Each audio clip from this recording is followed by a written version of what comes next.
पिछले वीडियो में हम लोगों ने सीखा था क्लास और ऑब्जेक्ट क्रिएट करना। क्लास हमने इस तरीके से स्टूडेंट नाम का क्लास क्रिएट किया था, उसके अंदर में वेरिएबल एट्रीब्यूट्स प्रॉपर्टीज हमने फीड की थी। और ऑब्जेक्ट हमने क्रिएट किया था जिसमें ये S1 नाम का एक ऑब्जेक्ट है, उसके दो प्रॉपर्टीज को हमने यहाँ पर प्रिंट कराया था। कंस्ट्रक्टर के बारे में थोड़ा सा देखा था। कंस्ट्रक्टर का काम होता है इनिशियलाइज करना ऑब्जेक्ट डेटा को। तो ऑब्जेक्ट का डेटा यहाँ पर नेम और एज के रूप में आपका ऑब्जेक्ट का डेटा है। राशि एक डेटा है जो कि आपका ऑब्जेक्ट का डेटा है। ध्यान रखेंगे ये पैरामीटर्स हैं, फंक्शन के साथ में लिखा है init is a function. So these are the parameter, this is self parameter and this is again a parameter one parameter two. और सेल्फ जब इसके साथ में लगता है तो ये क्या कर रहा है, सेल्फ डॉट नेम ऑब्जेक्ट के डेटा को इनिशियलाइज कर रहा है। ऑब्जेक्ट कौन है, S1 इज योर ऑब्जेक्ट। इसका जो डेटा है वो ये सेल्फ के थ्रू इनिशियलाइज किया जा रहा है, मतलब यहाँ जो भी लिखेंगे वो इसके अंदर जाने लगेगा। ठीक है, अभी ऐसा समझते हैं। फिर प्रिंट इसको करेंगे, S1 डॉट नेम को आपने प्रिंट किया, S1 डॉट एज को प्रिंट किया, तो ये सिंपली प्रिंट हो जाएगा। तो पहला आउटपुट तो आपको यहाँ पर दिख रहा है, राशि एन 30 प्रिंट हुआ है।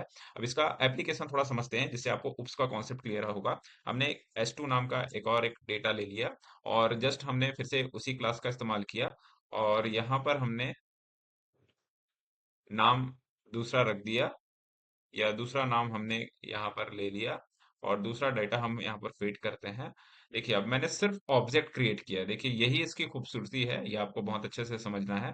जस्ट इसको आप करेंगे, प्रिंट करेंगे, तो फिर उसके बाद में आपका जो भी आउटपुट है वो आपको जस्ट दिखना शुरू हो जाएगा। अब देखिए यहाँ पर क्या हुआ, केवल S1 ही प्रिंट हुआ और ये जो नया नाम था वो प्रिंट नहीं हुआ। ऐसा क्यों हुआ, क्योंकि यहाँ पर हमने प्रिंट कमांड को इनिशिएट नहीं किया है, वो आपको इनिशिएट करना होगा।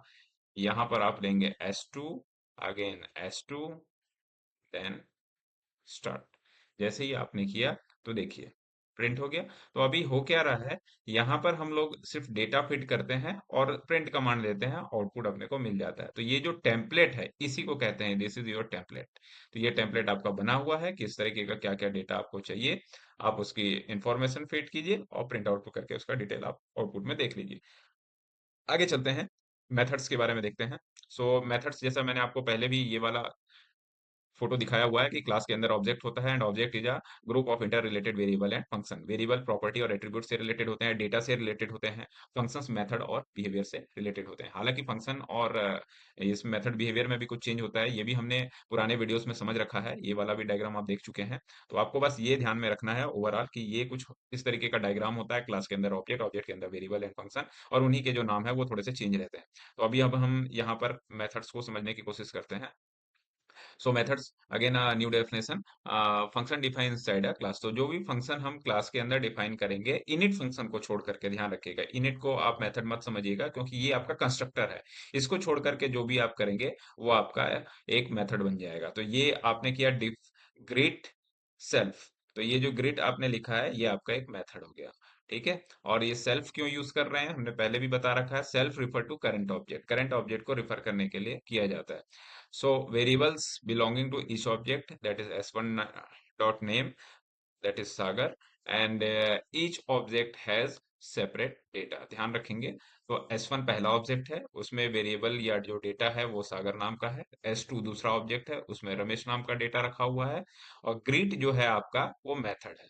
तो इनिट फंक्शन को छोड़ करके क्लास के अंदर जितने भी फंक्शन बनाएंगे वो सारे के सारे मेथड कहलाएंगे। तो ये हम इसका आउटपुट चेक करते हैं।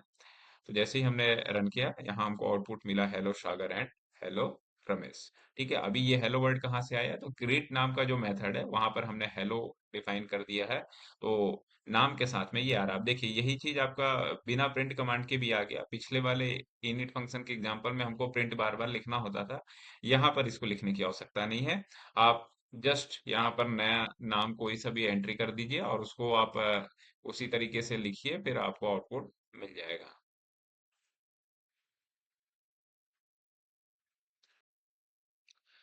अब देखिए यहाँ पर मैंने S3 नाम का नया ऑब्जेक्ट ले लिया है जिसमें कि ये वाला डेटा आपका एंटर्ड है। अभी फिलहाल हम इसको इस तरीके से लिखते हैं और S3 डॉट ग्रिड हमने अगेन मेथड को कॉल किया हुआ है। तो देखते हैं क्या आउटपुट आता है इसका। ये रन हो गया, देखिए एक नाम ऐड हो गया। तो देखिए यही ब्लूप्रिंट है, ये जो मैं कह रहा था ना भाई, हेलो आपने बार बार नहीं लिखा और सिर्फ आपने नाम दिया और वो प्रिंट होता गया। अब मान लीजिए आपको जैसे कस्टमर डिटेल लिखना होता है, तो यहाँ पर हम लिख देंगे कस्टमर नेम और जस्ट ये आपका प्रिंट होता जाएगा। तो सिर्फ आपको नाम लिखना है और यहाँ पर जो भी डेटा होगा, प्री इंफॉर्मेशन जो भी होगा वो लगता जाएगा। इसको आप ऐसे भी समझ लीजिए, मान लीजिए आप वेडिंग कार्ड्स बना रहे हैं सपोज, तो वेडिंग कार्ड में हम लोग क्या करते हैं, इनविटेशन लिखते हैं, तो हर के किसी के नाम के सामने में श्री लगाते हैं। अब बार बार श्री लिखने में आपको तकलीफ हो रही है, तो आप क्या करोगे, इस तरीके से आप सिर्फ इनविटेशन लिखिए, उसमें नाम बस डालिए और बस उसको कॉल कीजिए, सबके नाम के सामने मिस्री लिखा हुआ आ जाएगा अपने आप। तो ये एप्लीकेशन है, ये आपको अच्छे से समझना है। इसी तरीके से आप एन नंबर ऑफ यहाँ पर नाम लिख सकते हैं, या जो भी आपको ऑब्जेक्ट चाहिए उसका केवल आप इंफॉर्मेशन दीजिए, और उसके साथ में जो भी टेम्पलेट आपको इस्तेमाल करना है वो इस तरीके से लिखा हुआ मिल जाएगा। मान लीजिए आप किसी को लेटर भेज रहे हैं, सबको कॉमन लेटर भेजना चाहते हैं, तो बस आपको क्या करना है, कॉमन लेटर का यहाँ पर टेम्पलेट बनाना है, और नेम वाले स्पेस में इसके लिए जगह छोड़ देनी है। बस आप इसको यहाँ पर नाम को प्रिंट कर दीजिए या कॉल कर दीजिए, वहां पर हर एक एप्लीकेशन में या हर एक लेटर में उनके नाम के साथ आपको ड्राफ्ट मिल जाएगा। ये ऐसे कुछ इसके एप्लीकेशन है, इसको ध्यान में रखेंगे। So thank you.